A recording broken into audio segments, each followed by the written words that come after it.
Hello and welcome to this episode of the Event Manager Podcast by Skift Meetings, the podcast for curious event professionals who are embracing the future of business events. My name is Miguel Neves and I'm the editor-in-chief of Skift Meetings. In this episode titled The Rollercoaster Ride of Virtual Tech, I have the pleasure of speaking with Tony Kula, the CEO of MeetU. We talk about the incredible journey that virtual event tech platforms have been on in the last few years. We talk about who are the new clients for virtual event tech platforms and why Tony doesn't believe in hybrid events. We talk about how reconnecting in person is all people need right now, but exhibitors and sponsors will soon be demanding more return on their investment. We talk about how in-person events rely on emotional responses, while virtual events really just need the tech to work. And we talk about the importance of virtual event attendees overcoming their negative association with the COVID pandemic. I hope you enjoy listening to this conversation, and I invite you to check out the other episodes of the Event Manager Podcast by Skift Meetings on our website, or you can subscribe on your favorite podcast service.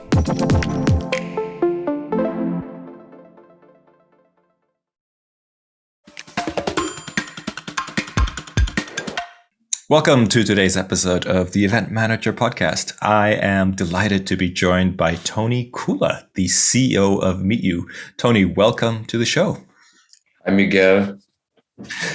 Nice to see you. I think we met during the COVID pandemic. We've never met in person, but we've met a few times virtually, and I've been at one of your events as well. We did a kind of interview a little while back. I've been following the MeetU journey a little bit. I have to admit, I've only known the company for a couple of years, but I'd really like to start kind of by you introducing yourself. And I know you have a long history in tech and event tech and virtual tech. So could you give us a sort of small introduction into your world and how that world has developed over the last, I think, 20 years or something like that you've been involved? Yeah, thank you, Miguel, for disclosing then my age. So yeah, my name is Tony. I'm 52 years old, and basically I'm all my business life. I'm in conferencing and collaboration. So that is like the red line that was always my career. And that changed a lot. So I started with video conferencing, and then went more towards audio conferencing, which was obviously a bigger market and a very interesting business. And then from audio conferencing, we started with audio events, and that is how I came into this event thing. I have to see. Could you expand on that a little bit? Audio events? What does that mean? How does that work? Audio events are just large audio conferences. We did a lot of investor relation calls. So that was like the time when the web was just starting, and it was a very efficient tool. It was like operator assisted.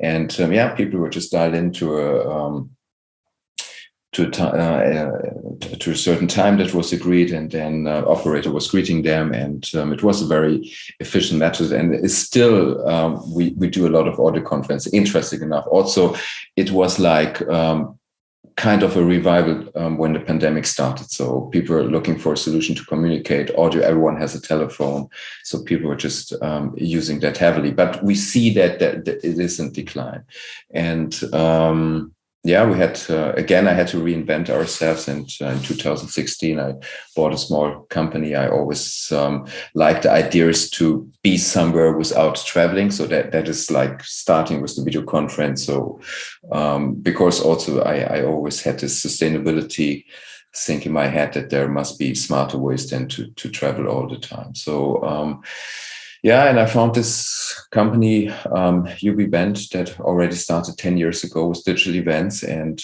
that was 2016. And we wanted to become more independent. We were reselling also on 24 American provider for webcast.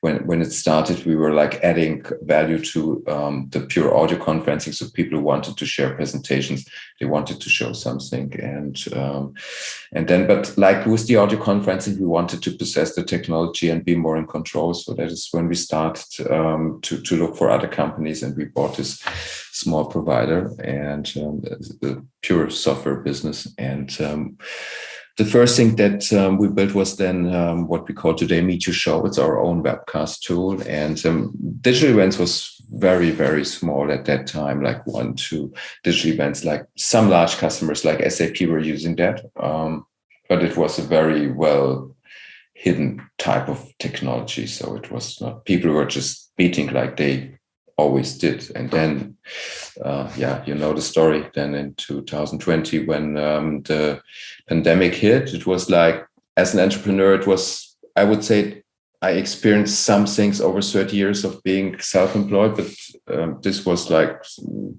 no one could expect us to be like at the right time with the right solution, and just a couple of vendors worldwide, like 6 Connex and VFirst, that were in the market. And then there was this crazy demand, and the company grew very, very fast. We didn't have enough project managers, and we had to hire. And then that was like for 2 years, crazy growth. And fast forward, it's now to see, it's interesting to see there is now, it's that is what I was writing about in my last on LinkedIn, that you see all the people are going back now to in person, and it's really setback, and will be interesting to see where the pendulum swings back. We believe before the pandemic that digital events are here to stay. I think looking at the overall trend, it is still strong. It's like 10 times like what it was before, but compared to the strongest quarter in 21, it feels a little bit hard at the moment, being in the digital event business. But this is, I think, the truth for a lot of tech businesses. For sure. So a couple of things I want to unpack there. So you're saying if you compare, January 2020 with May of 2022, you're still there's still way more demand for virtual events than there was before the pandemic, right? Yeah.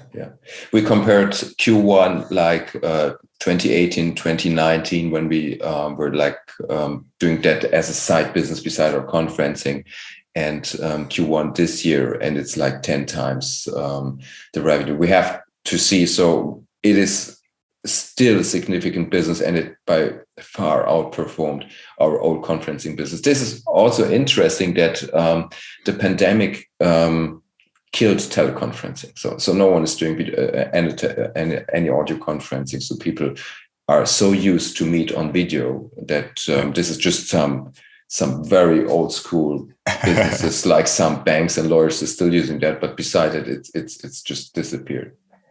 Yeah, that's really interesting. So, I mean, I guess that really is an example of how much technology has developed during the pandemic, right? We really kind of moved forward very, very fast. And hopefully the expectations from the users has also changed a lot.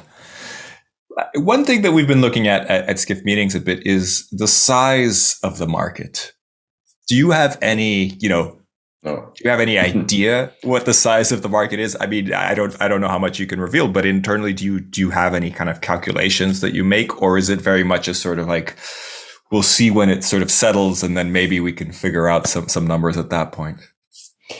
I've been being asked that a lot, Miguel, but this is just such a wide guessing, because it's also definition. What is like a digital event, and is it like the stream? Is it together with the on-site production and all this? I can't give you any number that would be solid, or like, this is just wild guessing. Yeah, no, that's kind of what we're finding as well. And we're looking into the different, we see a lot of, for example, press releases where certain numbers are used from certain pieces of research. But then when we go in more detail, and figure out how that piece of research calculated that number, it's very hard to find anything that you would consider solid, or that you consider sort of, with some solid basis. That's true. We also participated in this Gartner survey, and we're like part of the Forrester research, and even they don't really know. I think it's the market is just starting to develop and be more clear, also the sectors and everything. And because there are like the borders are so like unclear. It's like, what is a webinar? What is part of, if you take like Zoom events and other technologies into consideration, that suddenly becomes such a huge market, or is it just, so it's no, the answer is no. I don't know. Yeah, and I really understand part of the problem is really defining what we're measuring, right? Is it event tech? Is it virtual event tech? Is it conferencing, etc.? Yes. I want to go back to what you mentioned also. So before the pandemic, companies like SAP were one of the few kind of creating virtual events. Yeah. Is that because, you know, they're a technology company and doing a virtual event in a virtual environment sort of, I guess, you know, pleased investors and made them look cool as a technology company? Or is there more to it? I think SAP was always a very innovative company, and they wanted to bring people together. They were like, also in my previous life when I was selling video conferencing, they were having these large boardrooms and they were using telepresence. They always try new stuff. And they always were like thinking, how can we connect people in a smarter way? They always did also physical events, of course, but for internal stuff, they tried a lot. Not only SAP, there's some other companies, but I think most of them were like technology companies. So, yeah. So there was sort of probably a balance of kind of looking good, but also exploring new techniques.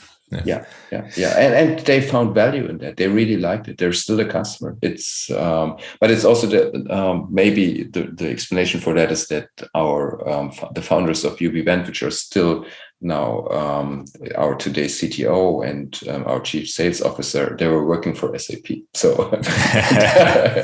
so they started their business coming from SAP. And that makes sense. I mean, that's quite natural. Yeah. So you mentioned the LinkedIn post. So let's jump to that. I think you wrote a very honest LinkedIn post recently. We'll add that in the show notes. And really more accident, yeah. Yeah. And I think the LinkedIn post also mentioned another LinkedIn post that you deleted. And I think there was a sort of a real moment of honesty and kind of just sharing your feelings, which I think everybody really appreciates. I don't know if it was, you know, your most popular LinkedIn post ever or something like that, but I think that kind of stuff always rings true with people, right? And people go like, yeah, you know, let's talk about this. Like, people don't normally talk about this. So could you take me through, you know, what you were thinking, what you said, and the reaction that people had? It was not the most popular, Miguel. That was when I got my booster shot. It was close, and I was really not expecting that. It had far more than 20,000 views. I don't know, which is for me good.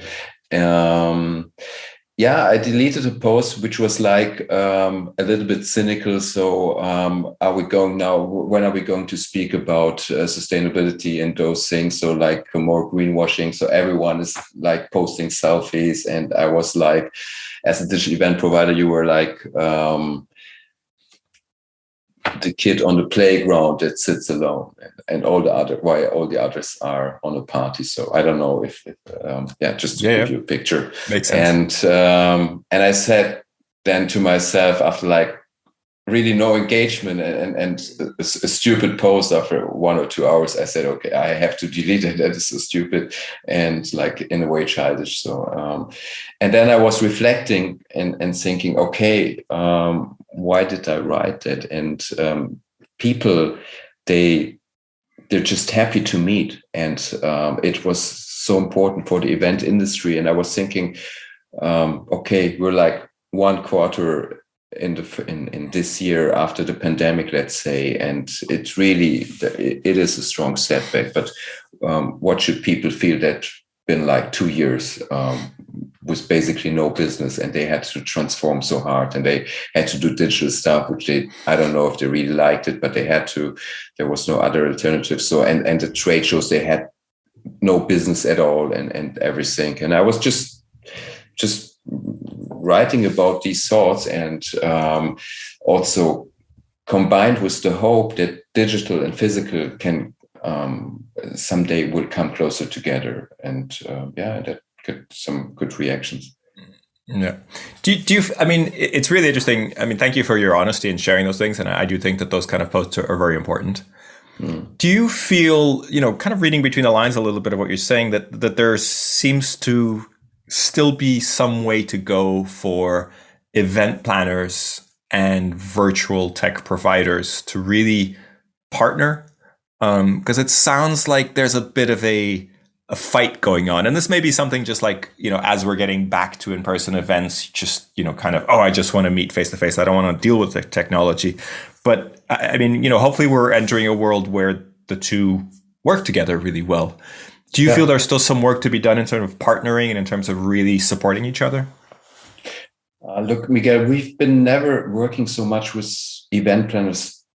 To be honest, this is also why I haven't planned to go to IMEX. I think that has changed. We've discussed it. That event planners, I think they rather care about all the details. They're coming from a very physical world. So they always had tech, like in a way, okay, also on a wedding event, you had the guy that is doing the photos and everything. So so that was maybe in a business event, that was some kind of streaming, but or they had to use some ticketing. But I think because the way we were acting, like really, we were like a substitute for physical events. So it was, the whole experience was digital. And I think these people intrinsic, or their motivation is to do physical events. So like that will be always like an extension. For us, the question is more who's driving that. And I think if like we're not so much working with agencies and those type, so we have more like a focus which is on the enterprise. And it's as you said, for your own events in Skift, it's like the HR department, or it's like the communication departments, or it's like the marketing department that wants to do some type of communication. So they were asking us, and that was it's another thing. I think they are forced maybe now to do that because that is the customer demand, and I would hope that. And that is this big discussion about hybrid. And I also have to reveal now that I don't believe in hybrid. It's like you rather have like a good physical event where people go intentionally because they want to meet, they want to have drinks, they have everything. And it's like, okay, and then you can refactor the content and you have a stream and you can watch that later. But I don't see any big value that you combining online audiences and offline audiences. I always compare that with other not business related things, and you just, it's nice after the wedding party you want to look at the pictures. But so we were never going that hybrid path. We have hybrid offerings, but we had that like 20 years ago. We always did our own streaming and these type of things with the video conferencing stuff. And you could have people joining in from other sides. But I don't know. I think there's value for pure physical events with some digital extensions where you can have like a pre-event, post-event, and you're capturing the material and you can watch the streams and everything. And then you have like the pure digital events. And I believe that, and this is looking back at 20 years in my career, that every crisis, and I think we're at the beginning of a severe economic downturn, is good for any kind of communication company, and because people cannot travel. And also, I think after everyone went again to some physical events, we have to go back to this sustainability agenda, because I feel that this climate thing is something serious that we need to tackle, and we have to be more careful and mindful which events are we going to attend. Maybe it's the one big gathering of the community, like you're going to IMEX, it's once or twice a year, and other things can be easily done digital. And with digital, I mean full digital. So you don't have like a break in the communication. Everything is like from the invitation, registration, the data, everything. It's digital. So and we've been always focused on pure digital events. Wow, lots to unpack there. I'd love to come back. Yeah, sorry. It's No, that's great. I mean, first you mentioned that your clients are not really event planners, and I think that's really interesting. And it sounds to me like you were quite conscious of that throughout the pandemic as well, right? So they weren't your clients before, and they're unlikely to be afterwards. But during the pandemic, there was a sort of new client base, so like a transient client base that came to you and said, we need your platform, we need a solution to do what we used to do in person but can't do right now. Yeah, and these are all the customers that are gone again. Yeah. So they're all disappeared. So all the guys that did physical things, they're going back to physical, all festivals, all events, all people that are in the brick and mortar business, that are selling tickets, that are renting space, they're all gone. So, and we're not the people that are going to work with them in the future. We've been always more focused on enterprise business.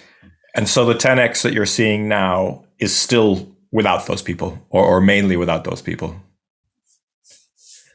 I don't have anything against those people, and I'm not suggesting that you do. I'm just kind of like you're saying, business is not as good as it was, during the pandemic. Totally understandable, but it's still 10 times more than it was pre-pandemic. And I'm just kind of asking, is that 10 times basically like without those planners, without those in-person planners anymore? So you've still attracted more kind of enterprise companies that you're hoping will kind of continue and grow from there.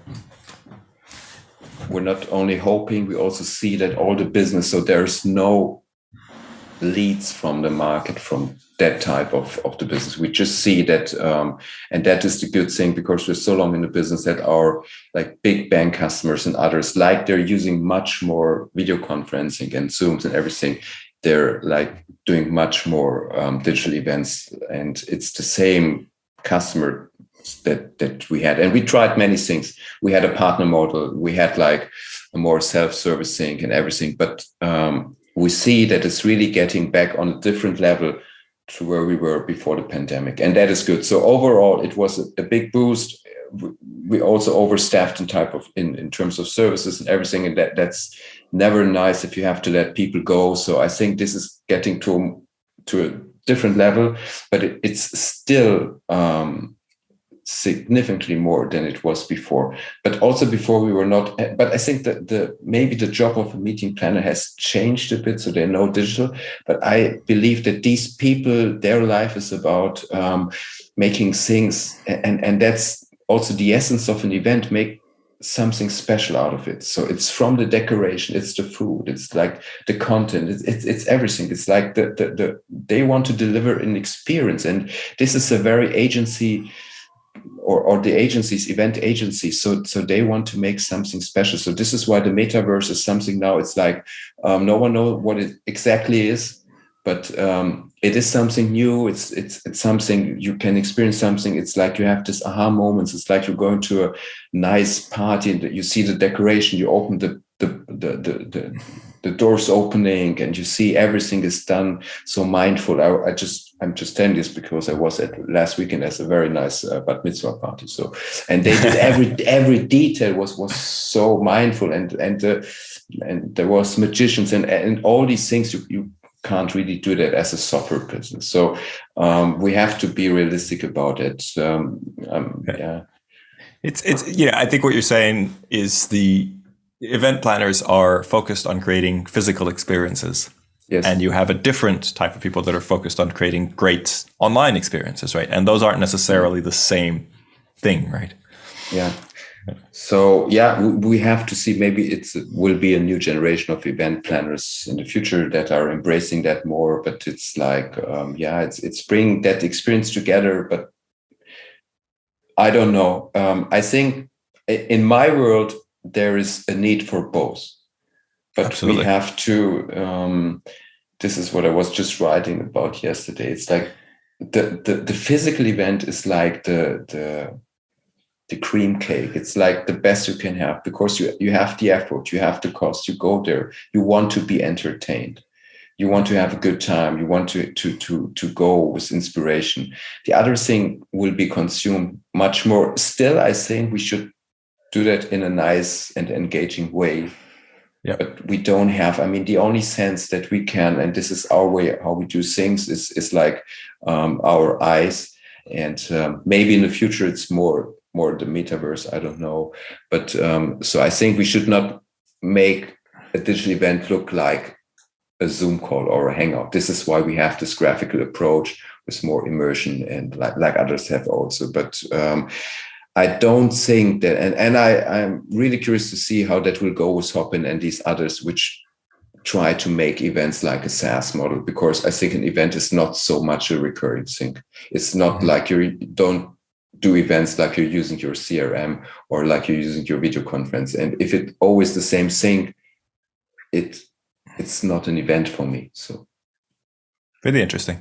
You also mentioned that, you don't really believe in hybrid. I think there's a lot of definitions of hybrid floating around, right? And I think you also mentioned, you can have an in-person event and you do some streams and stuff like that. And I think a lot of people would call that hybrid, right? Yeah. So I think what I think you said is you don't really believe in that completely hybrid model where you're trying to connect an online audience and an on-site audience, and you're trying to kind of force them to network almost, or kind of force them to have the same experience. You don't think that is worth really investing in, because the experiences are always going to be different. They're going to be good, but different, right?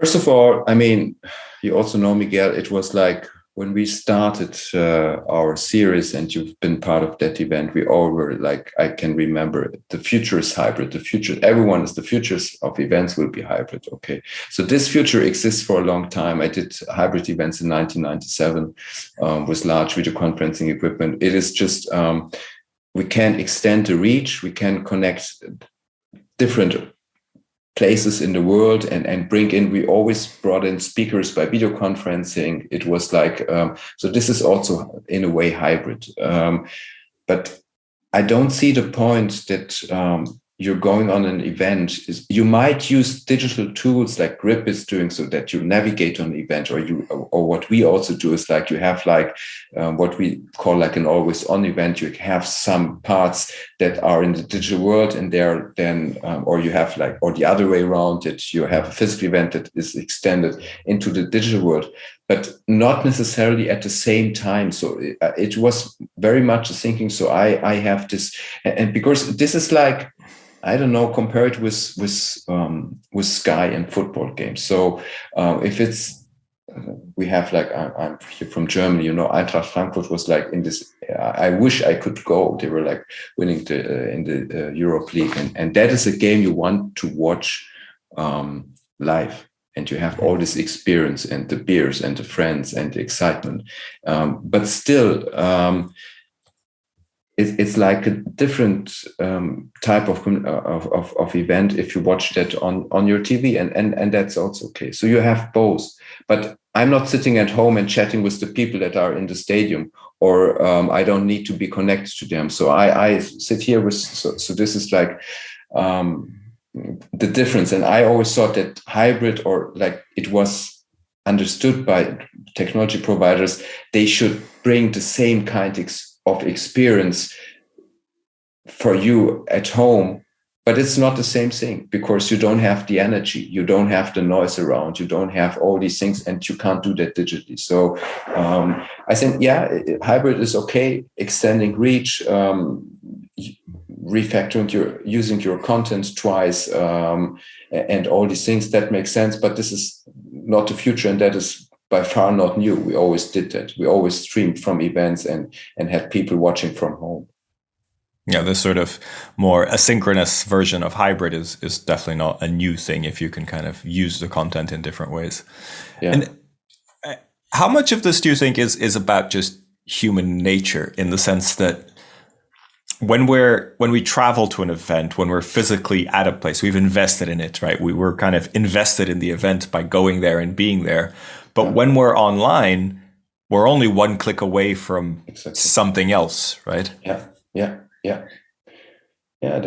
is, you have a different expectation if you're going and you're investing the time and you're flying and you're, it's also the carbon footprint if you look at that. So you want that to be worth it. And I think at the moment it is like type of an overreaction, because no one can tell me that looking at OMR, and I was speaking to others, or to my partner that was visiting in Barcelona, the ISE and these type of things, is like everyone that I was talking to was like, it was so nice to meet people again. Nothing was about, we generated leads, or it was really, so no one's looking at ROI or things like that. And that is okay, because I think that the main thing at the moment was just like when restaurants opened again, it was nice. Oh, finally, no more home delivery. I can go in a place with other people, and I can. I think that it's probably a peak now. I also heard a lot of people that were like having their bookings on trade shows like 2 years, and they could go and have their stand. Like the organizers were asking for them. It's like with my I'm a triathlete, and I have still my things that I applied for different races I could not attend, and you were like extended into the next year, and you get extra discount because they would just go out of business if you wanted all the money back. So I think there's a very big accumulation of events right now this summer and these months, and that's totally okay. That was also the reflection of my post, so that the community is just coming back together. I think that will even out in the future. And that need for ROI, that's not going away, right? I think we're all happy to see each other again, but ultimately, if exhibitors are not getting the leads, if they're not getting the data that they're looking for, at some point they will ask questions and say, this isn't right. How do we make this better, right? And I think and I think the marketing budgets, they were allocated a long time, but with new allocations for the future, they will really look again on how is the ROI and these type of things. It will not be enough just to be there and have a great party. I think it's fair for the moment, but that will change. Be an interesting development. So let's talk a little bit about sustainability. I know it's one of the things that you talk a lot about. I know you're an athlete. You care about the environment. Is this, playing devil's advocate a little bit, is this just a way to sell virtual technology, or is there, and I don't believe that myself, but I'd love to kind of just play devil's advocate and say, tell me how we can really be more sustainable and make those choices, and I guess still impact people, right? Because I think we're talking about virtual being a very different technology, right? But we want to make sure that we impact and we have that ROI, and it creates a positive impact. Sustainability, yes, a virtual event is far more sustainable, essentially because the travel and the consumption, et cetera, is not there, right? But what does that really play out as? First of all, I wish that would make a difference, and I wish that people would, but this is not part of the decision process. If I'm like playing the sustainability drums, no one cares about it. That's the truth. So no one makes a decision based on, okay, this is more sustainable, or this is like, there are other stronger factors that we will see in the future. And I think for the enterprise business, this is pure economic factors, because traveling is expensive. It will become more expensive. But unfortunately, climate change is something that is not very close to people. I still think, but this is maybe a bit idealistic, and also the purpose of our company is that we have a technology that helps a little bit to decarbonize. But this is probably not the strongest argument, especially right now, if you see that everyone is traveling again to events and all these things. But and it's also very obvious, because the biggest part is the carbon footprints comes all from traveling, that if you stay at home, that you're saving emissions. But this is, it's not the strongest argument, but still, I think that everyone can contribute and must contribute. We don't have so much time, and I can start only with myself. I started years ago. I have no car, and all these things. So I took this. You also have small kids. I hope, and it, somehow still I feel, if you have like a tornado in Germany, this is something we didn't have like 10, 20 years ago. So we feel that something must change, but still, I think people are selfish, and it's we're like, it's a bit sad, but we're like idiots. I mean, we see that this is happening in front of us. And I was just reading another day a post of someone that was traveling to the US or like the mid-US, and also in Germany, as I don't want to point at the US, actually, you still see people with this large SUVs. You still see the traveling is like it was like before. And I don't know. This is a bit, sad in a way. It's an issue. But it's an issue. I personally believe that technology providers like VR and all the Hopins and all the others, if we're just taking a part of what was before physical online, we help in a way to decarbonize the overall emissions of events. And I don't know if you know that. I also did not had exact numbers, so I don't know the market size of digital event business, but I know this now. The emissions of all physical events are accounting like for all the emissions of the United States, or like 10% of all global emissions. So the event industry has really a big climate impact. And if you're looking at the agenda towards 2050. What's going to be done, digitization has a very minor part, and it's just more about how do we recycle waste, how we do this and that. But the biggest impact would just be if people are not going so much, if they would not travel. But we like to make these photos, we like to be on site, we like to have it will be interesting. I mean, you mentioned something that I think is quite interesting. The financial motivation is the biggest, is far bigger than the sustainability motivation for companies. Yes. But you also, because you mentioned that travel will get more expensive. So in some ways, they sort of, that then has an impact, right? So that might not be the motivation, but if there's a bigger cost attached to it, then that may help as well. So it's interesting to think about how virtual events can kind of help in that sense. And are you having conversations with any companies that say, the last 2 years we didn't travel, we're just as profitable, if not more. Let's figure out how to do this without traveling, and maybe your tool can help us do this. Are you having those kind of conversations?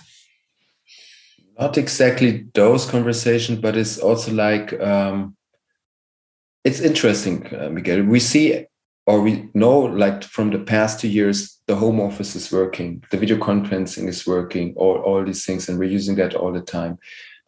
And we also saw that, there is still much room for improvement. Digital events did work. So people had came together, we improved so much in the technology, and not only we as Meet You, like the last 2 years, we did so much on the platform, also all the others. And but once we could reopen and meet in person, a lot of people jumped away. And that shows me that an event is something that is very emotional, like in a video conference or before an audio conference call, you just wanted that this is just working properly. So we have all the same, the setup is still the same also now post-pandemic, but people, I believe they prefer now to get back in person, because one of the main things that you have is like this emotional factor, and economic aspects will be stronger. So you have to justify, why do I need there? Why do I spend my time? Why do I travel? Why do I have this why do I consume these emissions?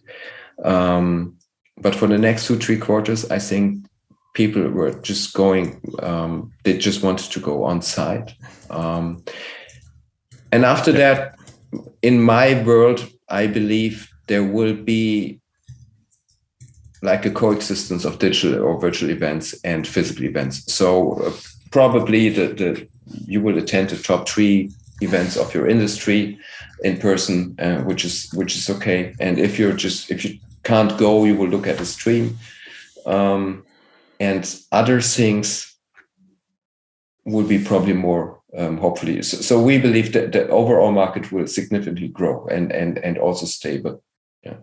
That's interesting. So maybe the large events will focus on that in-person experience, but the smaller events, the more niche events, would do well to invest in solid virtual versions, or Yes. create more of a virtual experience to enable that community and kind of reap the benefit of that, rather than try to convince people to travel again and do everything again. And you also have to see that the large events, unfortunately, they are that are consuming or the most having the biggest impact on the climate. These are, I've been there are two classes of events that we always focus like on company internal events. So these are like events for all kind of people. So these are like more industry gatherings. These are like trade shows, festivals, all these things. But everything that will happen inside the company, there is this market where we see our niche is like, we see us in a segment which is above the daily Zoom and Hangout call. Something that should be more special. And but mainly, or most of the time, this is a company internal thing, or a company wants to reach out to its customers and these type of things. But and I think that most of this will happen digitally in the future. Very interesting. So, want to go change topic completely. I also saw that you've been very active in doing things to support the crisis in Ukraine, and I wanted to just talk a little bit about that, because I was particularly. I was very interested in your approach. It wasn't the normal approach of, hey, I'm going to raise some funds, I'm going to do this, or I'm going to raise the issue. You actually, I believe, bought one or more vehicles and actually drove the vehicle, or had someone drive that vehicle to Ukraine with supplies in it. And then you left the vehicle there. Really interesting approach. Why did you choose to do that? And how did that kind of come together? First of all, when that came over us, it was like we I don't know, we just felt we have to do how can we help? So I just reached out to here in Berlin. We have like there's a charity that was always working and helping the Ukraine, and I was just asking him, what do you need? And the guy told me, we need ambulance cars. So there are smaller villages, they're cut off from medical support and everything. And I had another friend, a doctor, and she was also starting to collect medicines and things like that. And I was just starting to research and going to watch who looked at some cars, and then I bought a used car. And it was a very pragmatic approach, Miguel. It was nothing really. The people just needed that, and we tried to help. And then, we got the money together. I had some other people. I called some other friends and some other entrepreneurs and said, would you help? And then we even bought a second one, and they were brought over, and people were very, very happy that they got this type of help. But the solidarity was not, I mean, we did that, but others did others. So many volunteers here at the main train station that were welcoming to people. There was this big wave of solidarity, which unfortunately, now I see that like this is now, I think, the third month that this war, this terrible thing is happening. In a way, we're getting a bit used to it, this news, and we don't want to see that. No one is posting about these things. But what we did now is, and we were saying, okay, how can we continuously help? And what we did is that we have started to employ people from the Ukraine. So we have Ukrainian developers, and it's sometimes we have like, and that is a crazy story, but we have them in our, I was part of this development call sometimes. I'm really not a developer, and they don't want to have me in that meetings, but one was like with a Kalashnikov in the back, the other one's the drone pilot. that said, okay, I can't attend this meeting, or I can't work at that moment because I have other duties. So we're trying to, and they are tremendously grateful to have work. And this is because that gives them a sense that life is in a way a bit of normal. But they, yeah, so they this is the way how we are going forward with that. Well, I think it's great that we're able to highlight that, and thank you for doing that. I think it's it's an amazing thing that you did. So happy to be able to highlight that. Yeah, thank you for asking. Wanted to kind of start wrapping up. If you could change something about the event industry, or I guess virtual events, if you will, do you have a clear idea of what you would like to change if you could kind of click your fingers and suddenly something change? Would it be, people's openness to virtual events? Would it be something in the technology? What would you like to kind of really change as fast as you can? Yeah, I don't know, but I think we should. For me, it became okay that there's this. I still feel it's like two worlds, and it's too separated. And we should see both technologies or both ways we're doing events, in person, virtual, should be something that is totally normal in our world. It's like having a Zoom call or having a personal meeting, like eating out or having some kind of delivery. I still feel that because people were forced to use that technology, they still associate digital events very much with the pandemic, and that is something negative.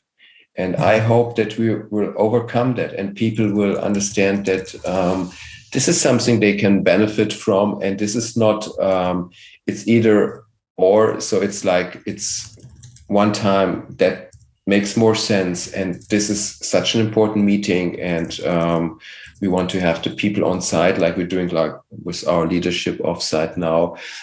Meeting people in person is making more sense for that type of gathering, and so that there will a more like peaceful coexistence, and that there is not such a hard dividing between these two type of technologies. So yeah, I think I would wish for that. That's a really interesting perspective, and I think you're right. I almost feel like virtual events need a bit of a Tesla moment. In the way that I think Tesla made it, exciting to have an electric car.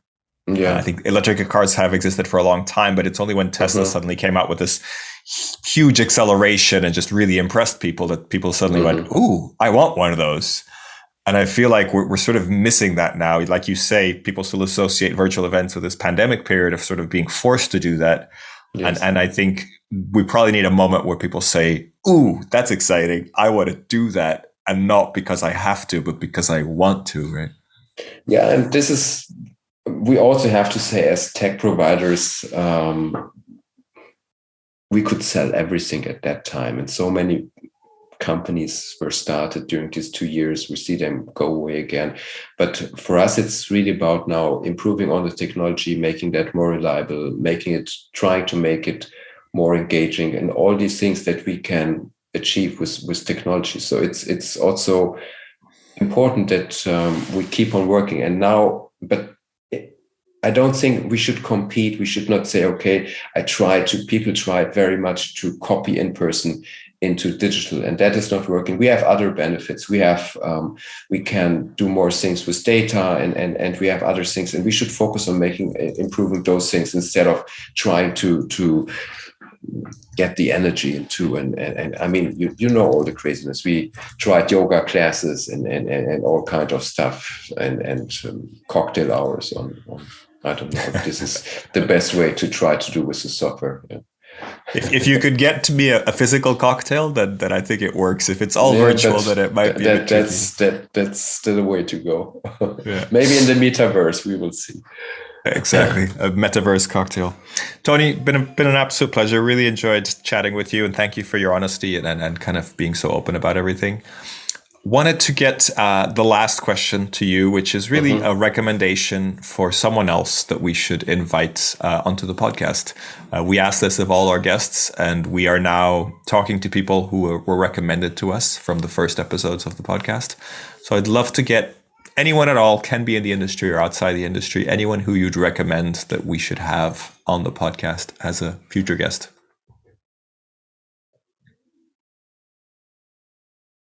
But he or she needs to be from the events industry. Not at all. As long as there's, as long as we can have an interesting conversation that's relevant to people that work in events, then I'm completely open to anybody at all.